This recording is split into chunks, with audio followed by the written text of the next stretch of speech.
Antes de iniciar el evento, solicitamos su atención a la siguiente información. En caso de algún siniestro, deberán guardar la calma, no gritar, no empujar, no correr, seguir las indicaciones del personal de protección civil de la escuela. En caso de desalojo, deberán seguir las flechas de color verde hasta llegar a las salidas ubicadas a sus espaldas. Todos nos reuniremos en la explanada del plantel. Unidos fomentemos la prevención. También solicitamos atentamente que a partir de este momento programen sus celulares, aparatos de radiocomunicación en modo de silencio para que no interfiera con este evento. Por su colaboración, muchas gracias. Y bueno, ya empezando, haremos poquitos, ojalá se sumen otros más. Bienvenidos, muy buenos días. Doy la más cordial bienvenida a las autoridades, docentes y compañeros del personal administrativo. Bienvenidos a esta conferencia de inclusión educativa, oportunidad para todos. Pues como se sabe, cada día tenemos más casos que tenemos que empezar a abordar, que tenemos que empezar a atender y que pues la ERO no va a dejar de lado, ¿no? Nos interesa este tema. Es por eso que el día de hoy invitamos a la psicóloga Marcela Cordero Sánchez. Y antes de empezar su conferencia voy a leer un poquito de su currículum. Ella es egresada de la Benemérita Universidad Autónoma de Puebla, en la licenciatura en Psicología. Además es directora general de una institución que pertenece a esta parte de la discapacidad, se llama Asesoría para el Manejo Adecuado de la Discapacidad, AMAD-AC. Es ponente y capacitadora en temas de discapacidad, inclusión, equidad, lenguaje inclusivo, inclusión de de desarrollo infantil, apoyo socioemocional, integración sensorial, desarrollo del lenguaje, autismo, sexualidad, entre otros temas. Además, ha participado en la incidencia en política pública en la Cámara de Diputados y senadores de 2018 y 2022. Ha participado en la creación de la Estrategia de Educación en 2018 y además tiene el reconocimiento al compromiso por la inclusión de las personas con discapacidad en 2021. Maestros, personal de apoyo, autoridades, pues ella es Marcela, nos va a apoyar con esta conferencia de inclusión educativa, oportunidad para todos. Bienvenida, Marcela. Gracias. Hola, buenos días. Bueno, podemos aprovechar el hecho de que somos poquitas personas y también me gustaría escuchar cómo viven estas experiencias desde la práctica docente, desde el acercamiento que ustedes pudieran llegar a tener con la población, con algún diagnóstico. Yo agradezco primero que nada la invitación, poder venir de Puebla para hablar con ustedes para compartir este tema que a nosotros en AMAD nos interesa mucho. Entonces es muy importante que el tema de inclusión pues llegue a todos lados y se vuelva como una práctica que se realice de manera exitosa en cualquier espacio.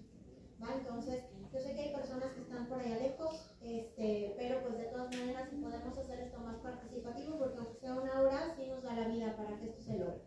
¿Va? Entonces, bueno, primero quisiera saber diagnósticos de las personas que ustedes, con las que ustedes están trabajando actualmente, los diagnósticos con los que han identificado del alumnado.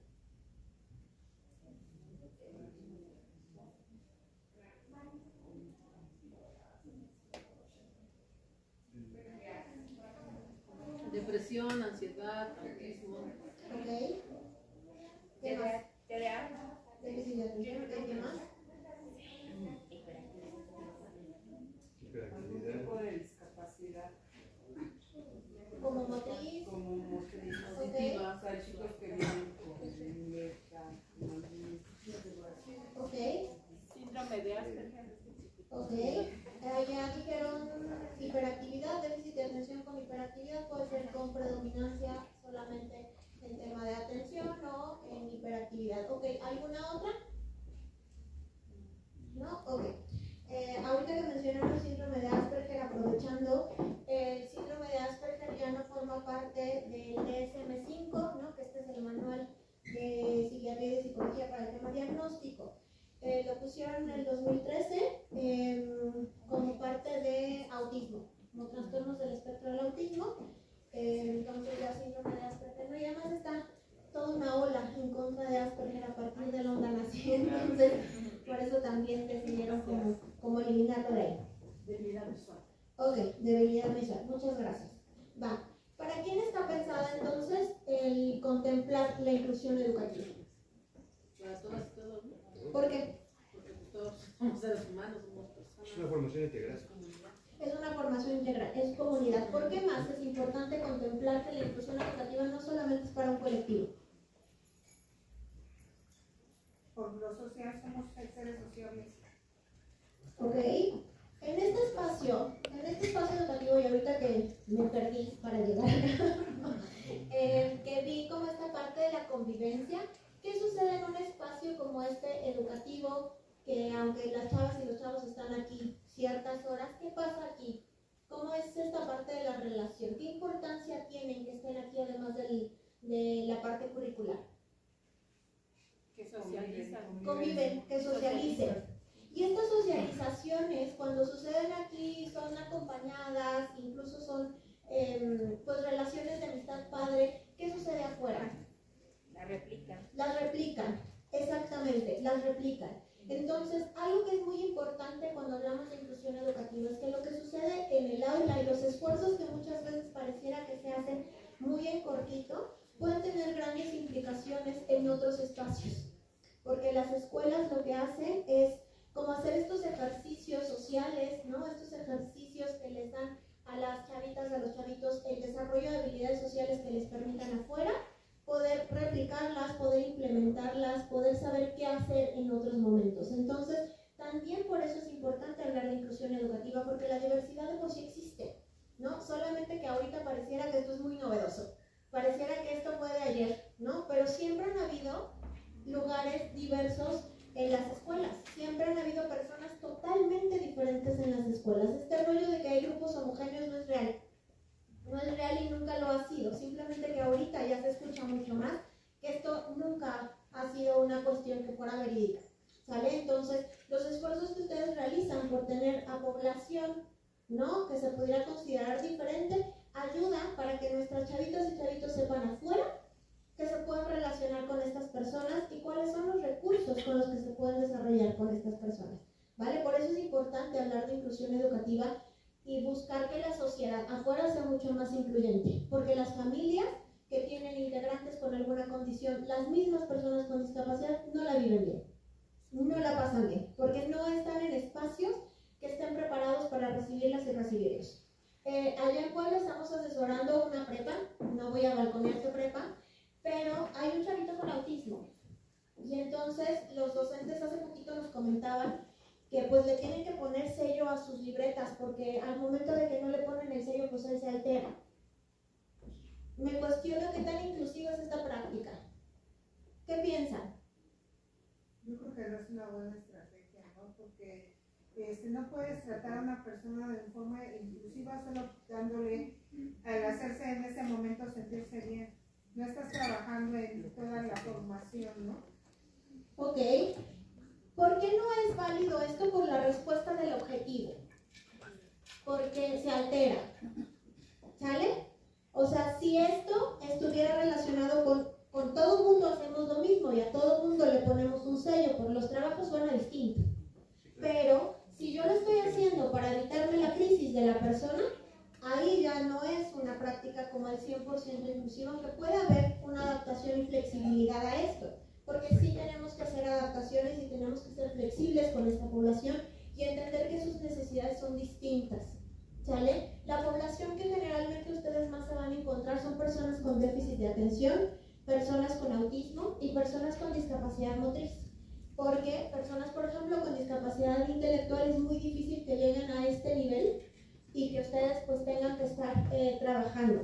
Pero aún así, con una persona con autismo, tienen que ser adaptaciones curriculares, tienen que ser ajustes. Y a veces los ajustes pesan un montón. No es como el voy a tener que volver a hacer esa planeación y voy a tener que hacer muchos cambios, cuando esos cambios que estamos pensando para una persona le pueden beneficiar a otros. Imagínense que la materia que ustedes imparten, sin complicarnos, vamos a utilizar algún esquema o algún apoyo visual que le permita a la persona con autismo comprender el tema de una forma un poco más concreta o más específica. Ese apoyo visual, ¿a quién más le podría servir? al maestro. Pero ¿a qué otra población le podría servir en mi aula? Con alguna discapacidad auditiva. Con alguien con alguna discapacidad auditiva. Discapacidad visual dependiendo del nivel de debilidad visual. Pero, por ejemplo, una persona con déficit de atención le funcionaría súper bien recuperar la información con imágenes. Alguien que de por sí la forma en la que aprende más fácil es a partir de lo visual, lo va a recuperar más fácil. Entonces no son ajustes que se pudieran pensar solamente para uno, sino es pensar que puede ser útil para el resto de las personas. Antes de empezar rápidamente con esto, quisiera si alguien nos pudiera compartir cómo fue su experiencia en la escuela. Vamos a pensar en alguien que nos quiera compartir una experiencia padre, una maestra o maestro que haya marcado su vida desde la parte positiva. Espero que alguien tenga una experiencia de eso, ¿verdad? Desde la bendición a esto. Voy a llorar. ¿O a todos nos fue muy mal? No. ¿No? Una experiencia positiva. Yo recuerdo hace muchos años que estuviera prevocacional, tenía la maestra de literatura que nos hacía la clase súper amena, nos facilitaba mucho, por ejemplo, Quijote de la Mancha, es un libro enorme, entonces ella nos leía capítulos y luego nos hacía resumir, ¿no? Y siempre era amable y comprensiva, decía, ustedes tienen una carga muy fuerte con las matemáticas, con la química, entonces vamos a aligerar esta materia. Y es algo que hasta la fecha me encanta, la literatura me encanta, porque tengo muy buen recuerdo de esta maestra, aún recuerdo su nombre, Estela Jacobo Buenrostro. ¡Wow! O sea, qué importante. Son esos maestros que las ves en la calle y te dan ganas de saludarlos. Por supuesto que sí. ¿Alguien con una experiencia negativa en la escuela? Yo por ejemplo, recuerdo mucho, y hasta la fecha todavía lo presionamos en casa, que en cuarto de primaria una maestra me hace una pregunta, no supe cómo contestarla, la maestra, y me dice, oiga Saldaña, usted solo le sirve la cabeza para peinarse porque siempre yo iba muy peinada. O sea, y realmente lo digo que me dejó muy marcada porque yo creo que pasé muchos años de mi vida pensando esas situaciones que yo no puedo estudiar, me cuesta mucho trabajo aprender, y sí me dejó muy marcada esa situación. Y ahora ya no nos peinamos por eso. ¿Sabes qué? Es que ese punto es importante y quería que alguien compartiera también estas experiencias. ¿Por qué? Porque el papel que tiene el docente o la docente en la vida de las niñas, niños, adolescentes, jóvenes es crucial, ¿no? O sea, de verdad hay personas que te marcan de manera negativa y te pueden marcar de manera positiva. Entonces es bien importante entender que nuestras acciones, que la manera en la que nos desenvolvamos en el aula, la manera en que trate a la persona y me le acerque, es la manera en la que esa persona me va a recordar. Es la manera en la que para esa persona va a ser importante una clase como literatura, que puede ser muy pesada con Don Quijote de la Mancha, ¿no? Que además el lenguaje puede ser sumamente muy abstracto, ¿no? Pero que cuando lo haces ameno y lo haces accesible, cambia totalmente la forma en que la persona se interesa en tu clase. Incluso cuando son con materias pesadas o difíciles, si la o el docente busca la manera de conectar con su población, es mucho más fácil que quieran participar, porque no siempre tiene que estar esta motivación en ellas o en ellos, porque hay muchas otras cosas que pasan en sus casas, ¿no? Pero luego aquí, este espacio se puede volver un espacio seguro, un espacio en el que pueden conectar con alguna persona adulta, y entonces ustedes tienen un rol bien importante en la vida de la población con la que trabajan. ¿Podemos empezar, porfa? Claro. Pareciera que en algunos momentos no se hace cierta modificación en la planeación y que puede ser considerado como una limitante o una dificultad para los maestros, pero constantemente están haciendo esas modificaciones, aunque pareciera que no lo hacen o no suelen darse cuenta, porque cada grupo es totalmente diferente. Entonces, aunque en el tema teóricamente lo exponen de una forma un poquito diferente, entonces más que verlo como justamente como dice, que estar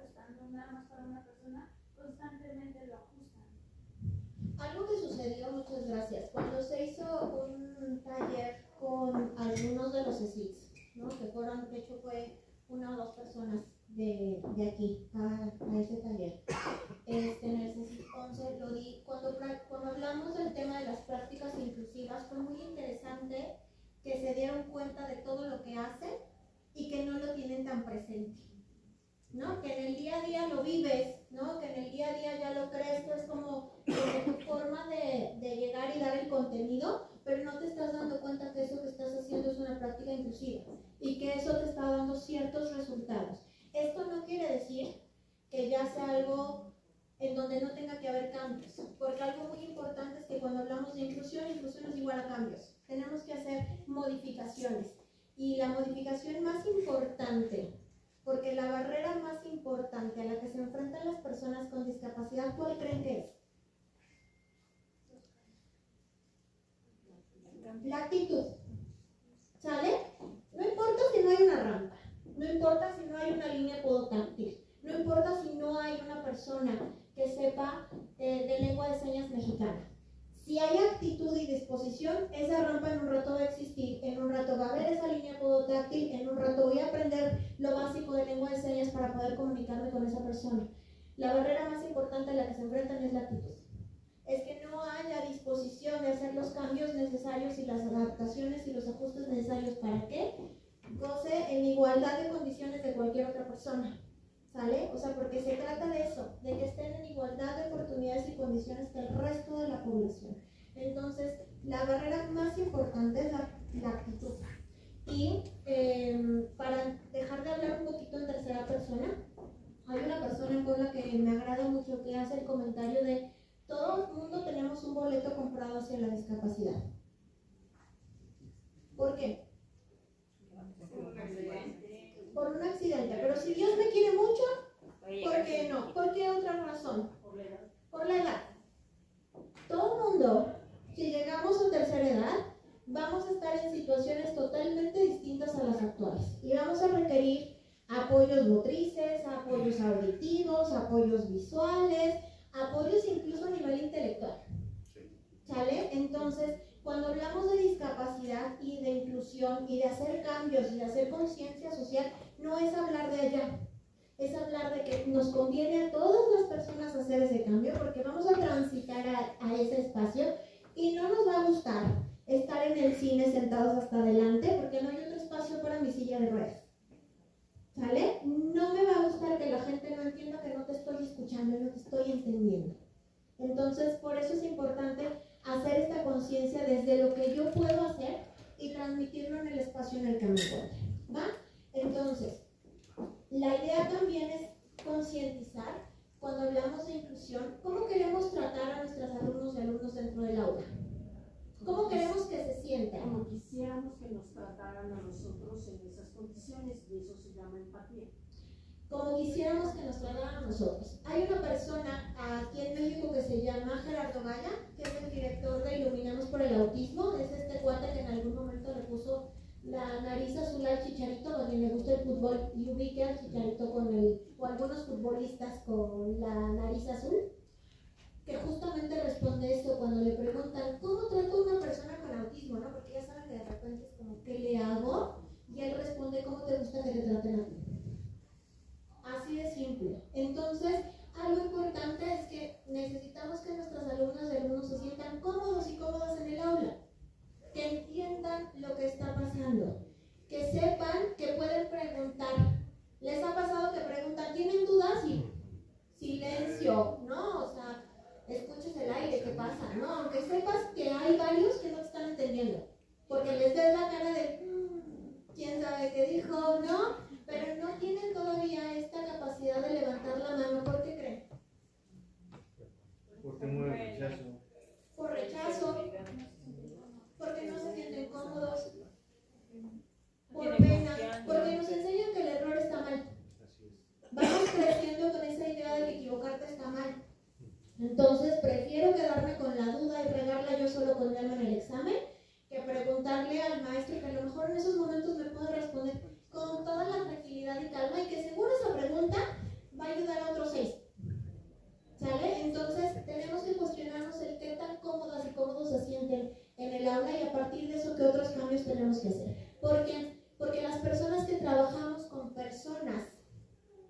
sobre todo cuando estamos hablando de niñas, niños, adolescentes y jóvenes, tenemos que cuestionarnos de manera constante nuestras prácticas. Tenemos que cuestionarnos en dónde estamos parados y qué otras cosas podemos hacer distintas. Porque hacer lo mismo siempre nos va a dar el mismo resultado. Entonces, a lo mejor no siempre me va bien con mi población porque sigo haciendo lo mismo. Entonces, hacer cambios es sumamente importante. ¿Le pasamos, por favor?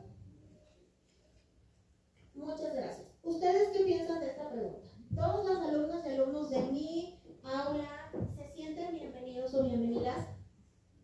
No, ¿Por qué? porque algunos fueron asignados a una escuela que no querían, ¿Ok? algunos fueron obligados a estudiar, o sea, no hay la condición para que ellos esencialmente hayan decidido estar en esa escuela. Ok, y cuando no son causas externas, sino causas internas del aula, ¿qué piensan? ¿Se sienten bienvenidos o bienvenidas? Es que hay muchos factores. Ok, No solamente es el ambiente que pueda propiciar el docente, también es el ambiente al interior del grupo, ok, el bullying que se puede dar al interior del grupo, la cuestión de que vengo de mi casa y no he comido, la cuestión de que no pude dormir y tuve que llegar a la escuela, la de que distancia. no tengo dinero para ir a comprarme algo, no tengo el cuaderno que me pidió el profesor. Todo ese tipo de factores influyen en que, aunque tú como docente pongas un buen ambiente, hay multifactores que inciden en que el estudiante se sienta bienvenido o no bienvenido. Ok, pensemos en estos factores que por supuesto en una ciudad como esta son sumamente importantes. Y una ciudad como esta hablo, por ejemplo, mucho en temas de distancia. Claro. ¿No? O sea, aquí la gente vive con distancias de 3 o 2 horas como la norma, ¿no? Uno ahí en Puebla se infarta con 3 o 2 horas de distancia. Además de las cuestiones económicas. Sin embargo, la labor que ustedes realizan en el aula puede disminuir esa cuestión de sentimiento. No se los vamos a resolver. No les vamos a resolver eso, porque a ustedes no les toca. Como personas que trabajamos con población, tenemos nuestros limitantes. Y nuestros limitantes es: no te voy a resolver, no voy a pasar por ti a tu casa porque llegues más temprano, llegues más cómodo. ¿Me explico? Pero sí podemos hacer que al menos ese tiempito que tenga la persona ahí se sienta bienvenido y bien recibida y recibido.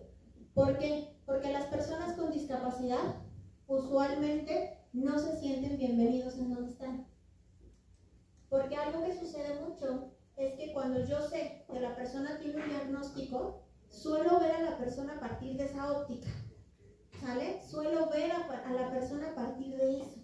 Y entonces dejo de tomar en cuenta que sigue siendo una chavita o un chavito adolescente odioso como el resto, ¿no? Y que va a tener comportamientos como el resto. Y que no están siempre relacionados con el diagnóstico. ¿Sabes? Tenemos que aprender un poquito a separar el diagnóstico de la persona. ¿Por qué? Porque eso va a permitir que dignifiquemos a la persona. Va a permitir que podamos atender sus necesidades y podamos identificar realmente qué es lo que la persona requiere, no lo que supongo. Porque aunque compartan diagnósticos, como cada persona es única, sus necesidades son totalmente distintas. Hace algunos años se ocupaba el color azul para hacer énfasis en el autismo. ¿Por qué? Porque el azul tiene una gama de colores tan inmenso de tonos como el autismo. Cada que conoces a una persona con autismo, conoces a una persona con autismo. Son sumamente distintas, ¿vale? Lo mismo pasa con una persona con déficit de atención. No hay nadie que funcione así tal cual de manualito, ¿no? Que puedas hacer check en absolutamente todo. Porque además también influyen las condiciones de vida. Si esta persona no está dispuesta a las 8 de la mañana para la clase que le voy a dar, no tiene que ver con el diagnóstico, tiene que ver con que no durmió bien, tiene que ver con que no desayunó en la mañana, ¿sale? Y no está relacionado con la condición de vida que tiene esta persona. Otro punto importante es el lenguaje inclusivo. Cuando hablamos de discapacidad, y esto viene desde un enfoque de derechos, tenemos que hacer énfasis en dignificar a la persona. Por lo tanto, no hablamos de autista, no hablamos de Down, no hablamos de paralítico, hablamos de persona con autismo, con síndrome de Down, con déficit de atención. O sea, ¿sí cachamos cuál es la diferencia?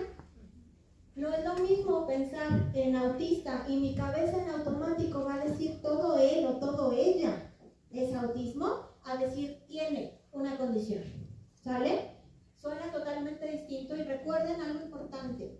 El lenguaje es pensamiento y el pensamiento me lleva a una acción. Entonces, por ello es importante ir transitando al lenguaje inclusivo. ¿Sale? La siguiente, por favor. Esto no lo van a ver, pero por supuesto lo voy a compartir. Uno no sabe medir las distancias, pero es una definición que en particular a mí me gusta y es de la UNESCO. Y habla de la importancia de entender, primero que nada, que la población con discapacidad es responsabilidad de la educación regular educarla. De la educación regular es responsabilidad educar a la población con discapacidad. O sea, hace énfasis en la inclusión tal cual. Porque a veces se piensa que el hecho de que las personas con discapacidad estén en una escuela de educación especial y se responda a sus necesidades es inclusión. No es así. La inclusión implica que estén en un entorno regular como cualquier persona. ¿Sale? Otra cosa que dicen es que es importante que las maestras, los maestros y el alumnado se sientan cómodos con transitar a este proceso de la inclusión. O sea, no es hablar únicamente de alumnas y alumnos, es hablar también de ustedes. Como docentes también tiene que ser algo en donde tú te sientas cómodo, en donde tú te sientas acompañado, en donde tú también puedas levantar la mano y decir, en este caso no sé qué hacer. ¿Sale? Porque además eso se vale. Que digas, de plano no está respondiendo, le intenté A, B, C y no estoy logrando conectar con esta persona.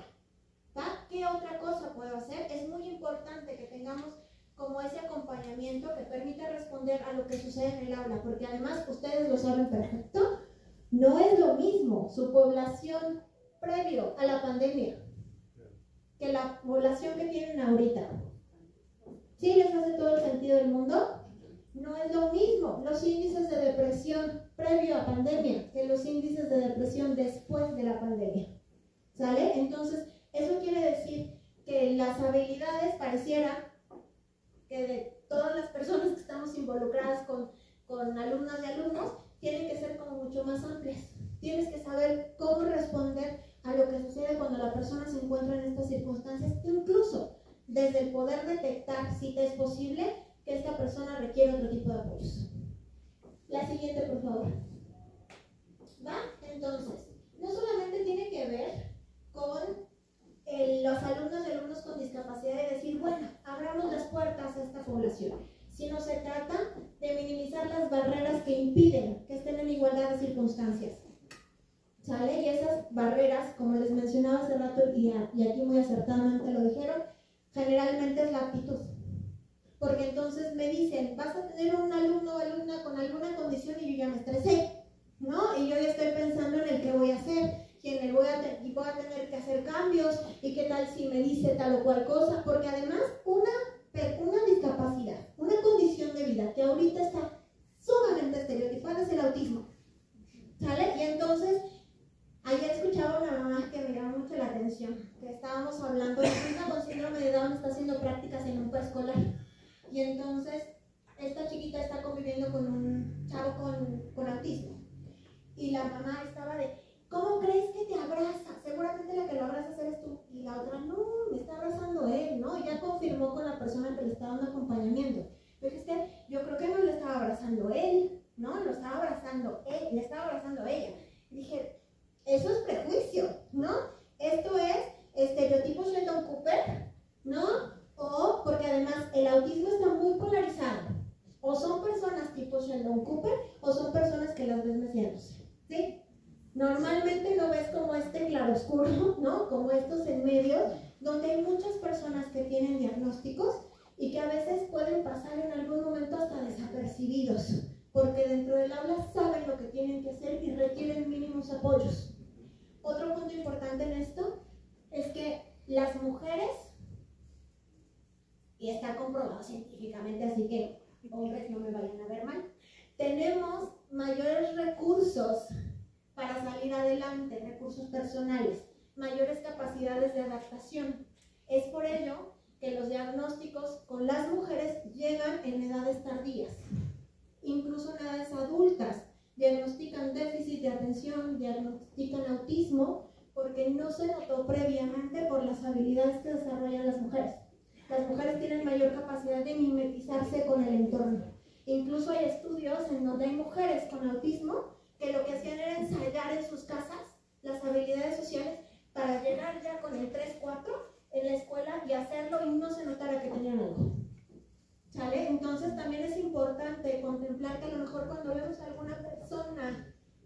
que no se relaciona tan fácilmente, veamos cuál es otras cosas que podemos plantear en esas circunstancias.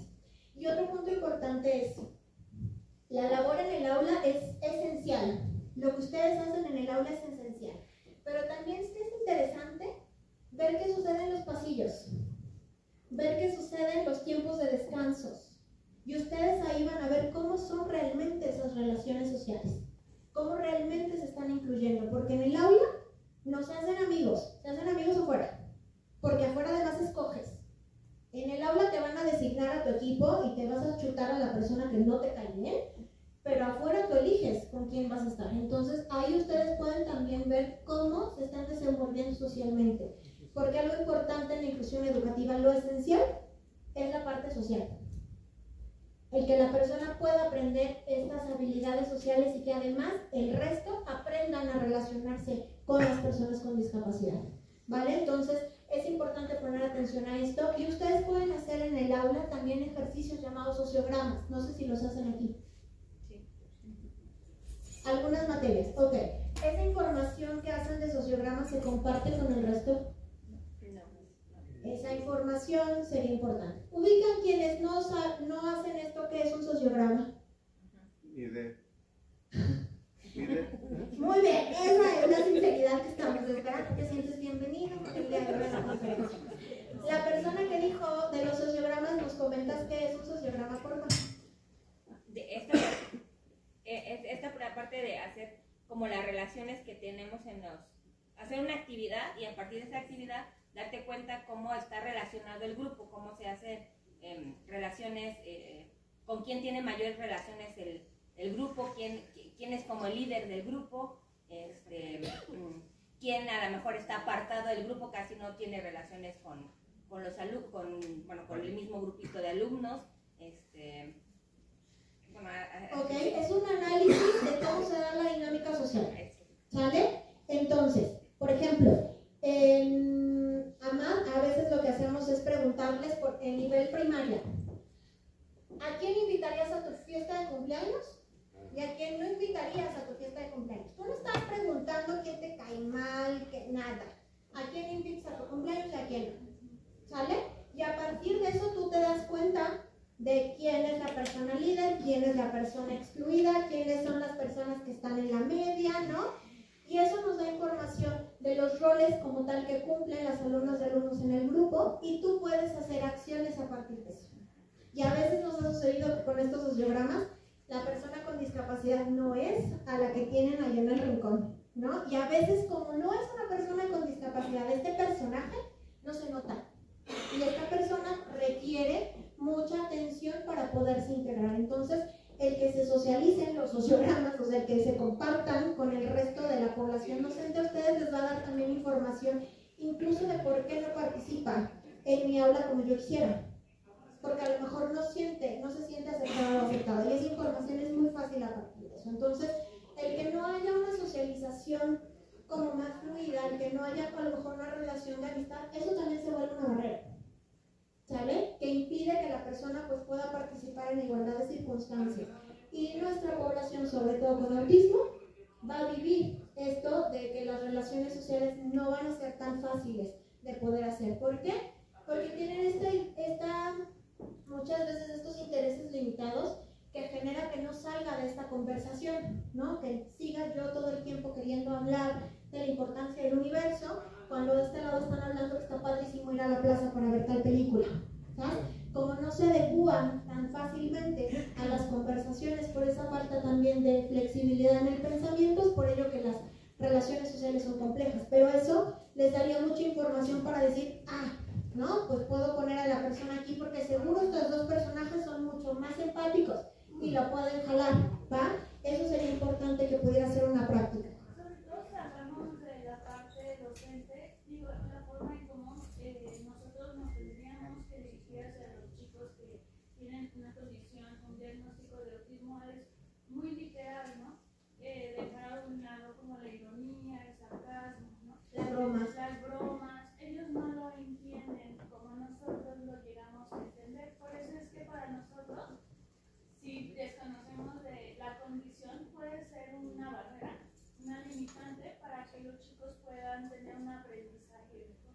Claro, y pues desafortunadamente no podemos ser todólogos. En algún momento cuando yo empecé en este rollo hace 15 años, decidí hacer como o investigar de discapacidades, ¿no? Pues no me pude terminar de la libreta, ¿no? Porque además escribía en mano, todo bien yo. Pero no logras realmente tener el alcance absolutamente a todo. Pero si ya tienes a una persona en tu aula, sí es importante investigar, sí es importante preguntar, sí es importante indagar por dónde te puedes mover y qué cosas les pueden ayudar. Por lo que acabo de decir es importante. Las bromas, los sarcasmos, que muchas veces ya en nuestro día a día lo manejamos de manera como muy coloquial, ¿no? En realidad para ellos es complejo y no entienden por qué te estás riendo y no entienden por qué tu cara tiene esa reacción ante ese comentario. O lo replican y lo replican y lo replican y lo replican porque tampoco te lo están cachando, ¿va? Entonces es importante que identifiquemos realmente cómo es la persona. Y les voy a poner un ejemplo. Yo tengo un sobrino que tiene autismo y me lo dejaron el año pasado mi cuate tenía 6. Y entonces yo, tía toda estructurada y loca, ¿no? Le dije, pausa, tienes que acomodar tu maleta, shalala, ¿no? Y entonces le dije, Bastián, la ropa interior. Y el otro como que viendo, ya saben, ¿no? Porque además las niñas y los niños, quien tiene hijos e hijas, les dices, busca eso, y pareciera que están buscando en el techo y nunca encuentran lo que les estás pidiendo. Y entonces se me ocurrió decirlo, lo tienes en la cara. ¿Saben qué hizo? Esto. ¡Claro! ¿Por qué? Porque lo que yo le estoy diciendo, que lo tiene en la cara. Entonces, obviamente, se fue a la parte literal. Tenemos que cuidar la información de cómo lo estamos diciendo. Y algo que podemos hacer es acercarnos a la persona a preguntarle si lo cachó, ¿no? ¿Qué es lo que tienes que hacer? ¿Qué actividad tienes que hacer? ¿Cómo tienes que completar esto o aquello? Para que ustedes vean cómo está el tema de la comprensión. La que sigue, por favor. Ok. Esto tiene que ver con un enfoque de derechos humanos. El que las personas con discapacidad estén en sus aulas es un derecho. ¿Sale? A veces se percibe como es un favor o el por qué se le está dando el acceso a esta población a la escuela. Es un derecho, al igual que en el resto de las personas. Y solamente cuando hay una discapacidad subyacente es cuando nos cuestionamos el por qué tendría que estar ahí. Mientras, pues ya sabes que te tienes que chutar a los alumnos que te tocan, pero si hay una condición, si dices, ching, ¿no? O sea, ¿por qué? Si hay escuelas que les podrían dar otro tipo de atención, no es un favor, es un derecho. ¿Le pasas, porfa? Yo en mi nivel de TOC requiero la computadora cerca. ¿Le pasas, por favor? Gracias. Ok, esto está sustentado en la Convención sobre los Derechos de las Personas con Discapacidad, o sea, es un documento que México ratificó en el 2007, en donde hay compromiso de que las personas con discapacidad pues vivan y ejerzan los derechos. Esto tuvo que hacerse porque se dieron cuenta que la Constitución, por ejemplo, en nuestro caso no era suficiente. Esto es un documento internacional, porque además la Constitución en este milenio es en el que ha surgido realmente cambios para ya poner a la discapacidad como algo que también es como que no puedes discriminar a una persona por discapacidad, ¿sale? Cosa que no había antes. Y a mí se me hace muy fuerte pensar en 1994, que no estuvieran, que las personas con discapacidad no tenían que ser discriminadas. O sea, en realidad, por como veo las edades, si ubicamos 1994, no está tan lejos. Para el cuate que se acaba de ir, sí, pero para el resto no está nada lejos y no estaba contemplado eso, por eso se hace la convención. Y en el artículo 24 se maneja la importancia de la inclusión educativa y el que estén en el aula con ustedes. Y abajo están los objetivos de desarrollo sostenible. ¿Están familiarizados con eso? ¿Sí? Ok. Recordemos que estos objetivos tienen a nivel mundial la gran importancia de promover mejores condiciones de vida y también ambientales. Y en el artículo número 4, que es la educación de calidad, hablan de la inclusión educativa a las personas con discapacidad. Entonces, al momento en el que ustedes tienen en el aula a esta población y ustedes están aprendiendo de esta población y están pudiendo responder a estas necesidades, están contribuyendo a que se logren los objetivos de desarrollo sostenible, porque además ustedes, al tenerlos en el aula, están promoviendo el derecho como tal a la inclusión educativa, que se conoce como derecho llave.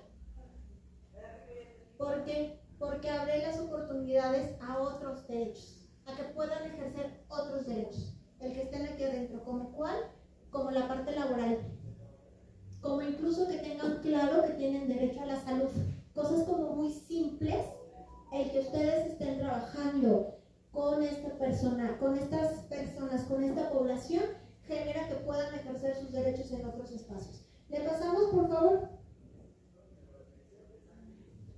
Va, la que sigue.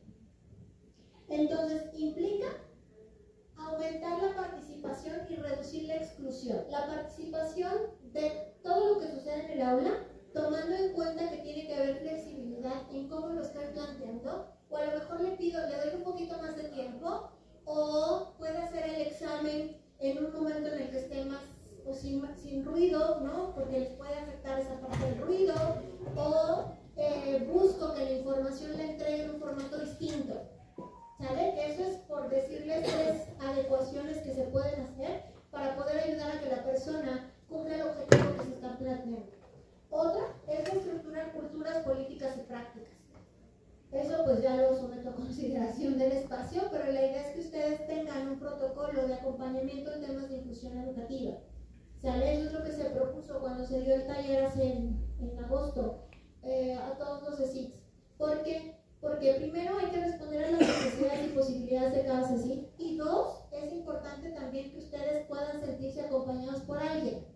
¿Sale? Que no sea el yo voy a ver cómo resuelvo en mi aula y ya, sino que pueda haber también un grupo de personas que les puedan dar el acompañamiento que necesitan, porque van a tener dudas. Si algo hace que como docentes se cuestionen su práctica es tener a una persona diferente dentro del aula, porque voy a tener que hacer cambios, voy a tener que hacer cosas distintas. Entonces muchas veces eso me puede o no acomodar. Por eso es importante que ustedes tengan el acompañamiento de alguien más que les pueda ir diciendo, oye, ¿por qué no intentas esto o aquello?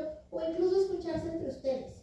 Es bien interesante cuando se hacen espacios donde las y los docentes comparten sus experiencias y escuchas algo que tú no habías pensado, ¿no? Y que te puede servir para implementarlo en tu aula y que sea mucho más fácil y llevado el día a día.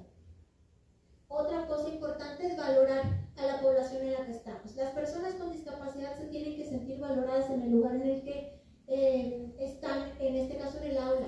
Y en realidad todas las alumnas y alumnos se tendrían que sentir así. Pero hablando en específico de discapacidad, se tienen que sentir valorados y que sea una forma también en la que aporten. La discapacidad se tiene que ver como una manifestación más de la diversidad humana y no como un problema. A veces lo mencionamos como este niño tiene un problema, ¿no? Y hasta lo hablamos en bajito para que no se escuche. Cuando decimos la palabra problema, ¿se siente cómodo un problema? No, normalmente te trae esta connotación negativa, la parte del problema. Por eso el lenguaje es importante. Y es necesario que no digamos que la persona tiene problemas, sino tiene necesidades de apoyo. Porque lo que a nosotros nos corresponde hacer es apoyar, no hay más. O sea, no nos corresponde involucrarnos en otros sentidos, ¿va?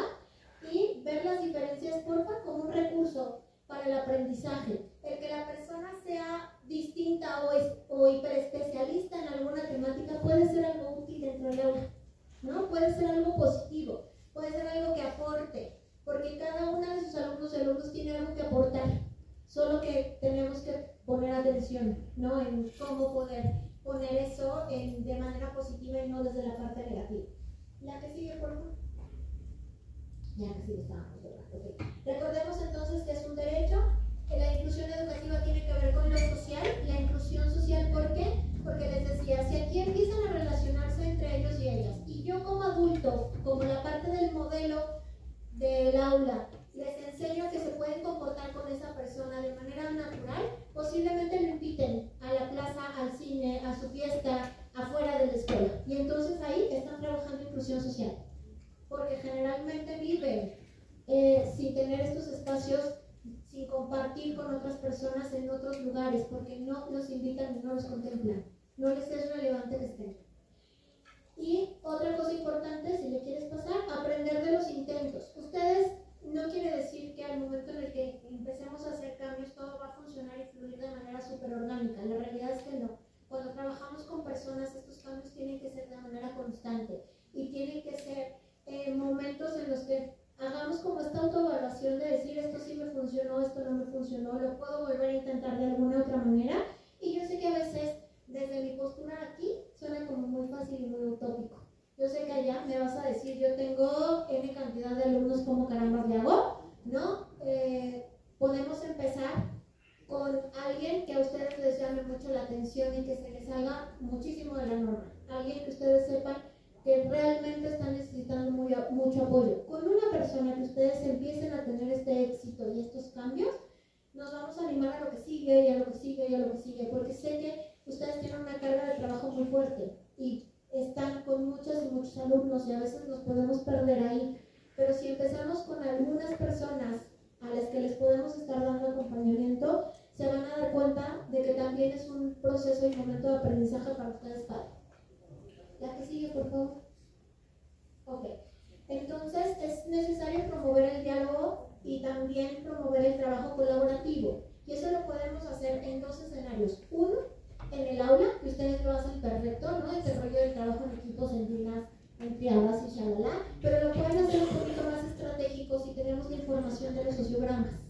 Eso nos puede ayudar a clarificar un poco en dónde poner a esta persona también o a estas personas para que se sientan participando y haya alguien con empatía que los pueda incluir. Y el otro escenario es entre ustedes. El que en algún momento de la vida, durante el ciclo escolar, pues puedan haber espacios en donde puedan compartir las experiencias y las prácticas inclusivas que ustedes estén haciendo y entre todo el mundo pueda aprender. Es mucho más fácil que aprendas de pares que aprendas de alguien más. Entonces, si en algún momento se pueden hacer estos ejercicios, está padrísimo. Ir llevando estas acciones inclusivas de a poquito. No se trata de cambiar el mundo mañana, pero podemos empezar poco a poco a entender que a esta persona, en vez de pedirle que haga el examen al mismo tiempo que todo el mundo, puedo buscar a lo mejor llevarlo a un cubículo que lo pueda hacer solo porque el mundo le abruma. ¿Sale? Y ahí entiendo que no es decir, le estoy permitiendo, sino más bien estoy respondiendo a esa necesidad. Otra es identificar las barreras y los facilitadores. Nosotros como adultos podemos ser una barrera. Sin embargo, si identificamos cuáles son estas cosas que a lo mejor todavía necesito modificar, me puedo volver en un facilitador. Me puedo volver en alguien que puede hacer distintas acciones en el aula que cambien la forma en la que la persona está viviendo el proceso educativo. La otra, por favor. Ok. Un punto importante que a mí me gustó mucho, que es una cuestión relativamente reciente, es que se habla de que la inclusión educativa, independientemente de que no solamente es que estén dentro del aula, no solamente es que aprendan habilidades sociales, la parte curricular y ya, no solamente es que permanezcan, sino algo esencial es que tenemos que tener expectativas altas de esas personas. Las mismas expectativas que tenemos para el resto. Cuando hay una discapacidad presente, a veces nos vamos a lo bajito. Con que haga, con que conteste, con que trabaje es suficiente. A lo mejor al principio puede ser una cosa que nos vaya dando resultados y nos permita tantear el terreno, ¿no? Nos permita decir si está trabajando, si lo está entendiendo, si está cumpliendo, si lo está logrando, pero ya a partir de que ustedes pueden ir avanzando en el tiempo con esa persona, entonces aumentemos el reto y no esperemos a que haga lo mínimo. ¿Sale? No esperemos que sea como el, bueno, ya lo logró al menos. Podemos ir haciendo cambios para que lo logren. Esto, pues obviamente implica cambios en la currícula. Y a veces lo primero que queremos cambiar es el contenido. Es decir, a lo mejor le reduzco el contenido, pero si le cambiamos la manera de que le llegue la información, la metodología, podemos tener resultados totalmente diferentes. Confiar en las y los alumnos, en la capacidad que tienen de aprendizaje de nuestras materias también es importante.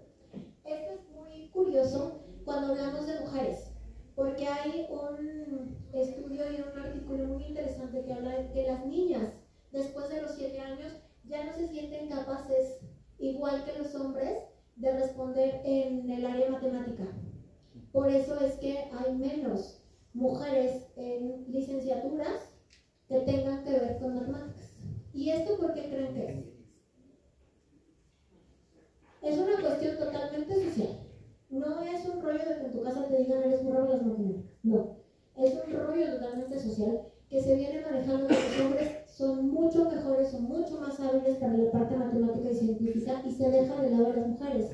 Entonces, necesitamos confiar en la capacidad de nuestras alumnas y alumnos para entender y para hacer lo que nosotros estamos planteando como objetivo o lo que queramos que aprendan y entiendan, ¿no? Como lo hicieron aquí con el Don Quijote de la Mancha. A lo mejor de manera inicial se pensó que la mitad del grupo no lo iba a cachar y la manera en la que ella lo presentó hizo que fuera importante que una persona aquí nos haya dicho hasta su nombre, ¿no? O sea, es importante saber que las personas tienen la capacidad para aprender. Y algunas escuelas ya han iniciado este proceso. La inclusión educativa tiene un inicio, sí, pero no tiene un fin. Es un proceso que va a ir cambiando y se va a ir ajustando y se va a ir adaptando a las necesidades de la población que tengamos. Porque les decía, no es lo mismo hablar de inclusión educativa previo a la pandemia que post pandemia. ¿Sale? Porque ahorita ya tenemos que contemplar mucho el tema de la depresión. Ya ahorita tenemos que contemplar otros factores que no habíamos pensado previamente. Entonces es algo que va a ir cambiando, como la misma sociedad tiene cambios y nos tenemos que ir ajustando a ellos. La siguiente, por favor.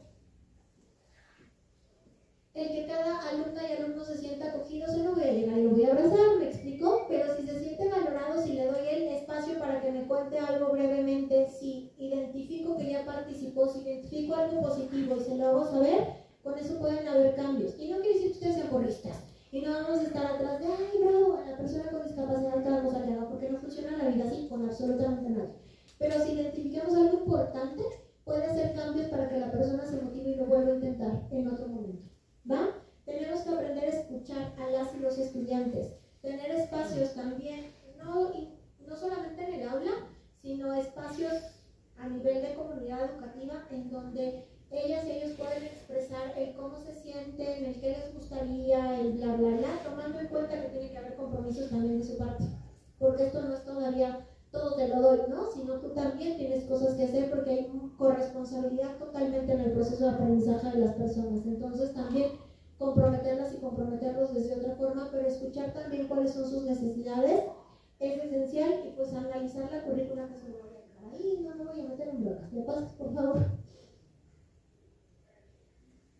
Ok, entonces, por último, esto es posible si la escuela está dispuesta realmente a hacer cambios. Y a veces, y me ha pasado muchas veces, porque nosotros asesoramos a escuelas a nivel nacional, no siempre toda la estructura o toda la comunidad educativa se suma a esto. A veces es 1, 2 docentes que empiezan a hacer cambios y poco a poco se va permeando, ¿sale? Entonces, a lo mejor yo siento es que esto va a ser muy difícil y no va a haber los cambios estructurales y las políticas que estamos queriendo, pero si yo dentro de mi aula me sumo a este barco y empiezo a hacer cambios, de verdad es bien valioso lo que ustedes hacen y le cambian la vida a las personas cuando ustedes empiezan a hacer estas modificaciones, porque además impacta su calidad de vida.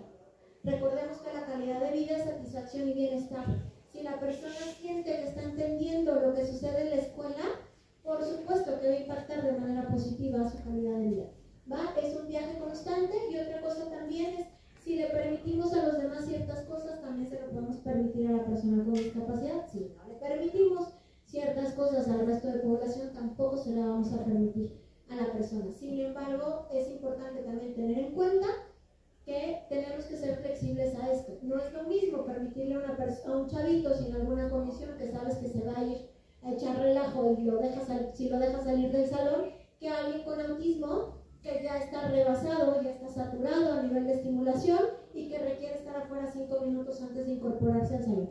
¿Sale? Porque podemos ocupar estas estrategias siempre y cuando los objetivos y los lineamientos estén claros para todas las partes. ¿Por qué? Lo logramos el tiempo todo. Yo sé que esto a veces suena como muy utópico y una plática de 1 hora no va a hacer los grandes cambios que quisiéramos. Sin embargo, si ustedes se quedan con ciertas ideas y empiezan a hacer modificaciones en la práctica que tenemos en el día a día, sí se empiezan a ver esos cambios. Sí se empieza a notar la capacidad, habilidades que ustedes tienen y la importancia del rol en la vida de cada alumna y alumno que ustedes tienen al momento en el que respondemos a sus necesidades desde la perspectiva del apoyo, sin volvernos un entorno permisivo, sin decir, chin, le voy a dejar que haga lo que quiera porque no funciona tampoco por ahí. Es como ir entendiendo, porque seguramente ustedes en este momento que estamos en noviembre tienen bien claro identificado a las personas que necesitan apoyos. Clarísimo, ya saben quiénes son y posiblemente ya estén haciendo estos ejercicios para responder a ellos. Entonces, la idea es que ustedes se queden a lo mejor nada más con un poquito de la semillita para poder hacer cambios y hacer que la comunidad, ¿no?, de este CECIT sea distinto y la experiencia de las personas con discapacidad con las que ustedes trabajan sea mucho mejor y más placentera para ellos. Listo, muchas gracias.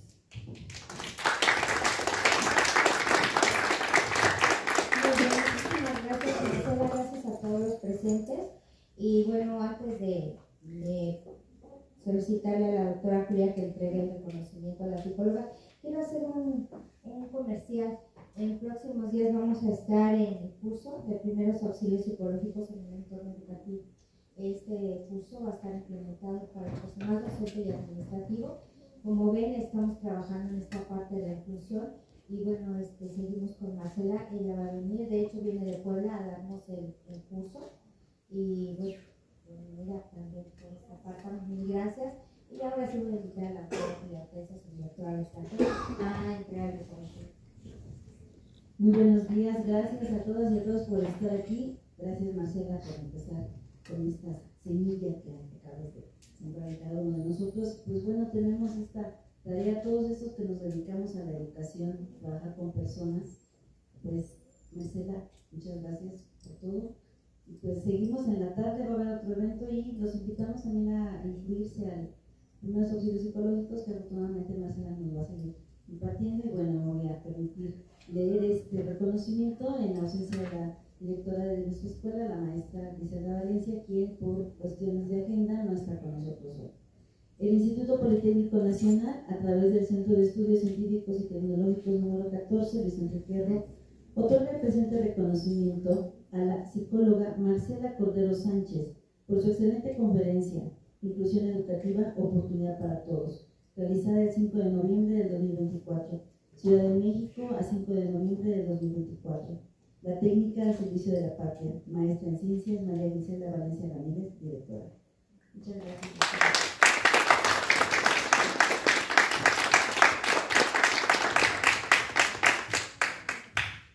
En temas, perdón, de primeros auxilios psicológicos, digo, no veniéndoles la idea como tal, de por qué yo lo voy a dar, ¿no? Es importante porque a veces se piensa que es únicamente para personas que estudiamos psicología y no. Ustedes tienen la capacidad de poder responder de manera como inmediata a alguna situación que estén presentando las y los estudiantes en donde alguien se esté desbordando, ¿no? La idea es que ustedes tengan como mayores herramientas para poder responder a eso y de igual forma pues se vayan sintiendo como más acompañadas y acompañados a partir de estas experiencias. Y ya. Ay, muchas gracias. Muchas gracias.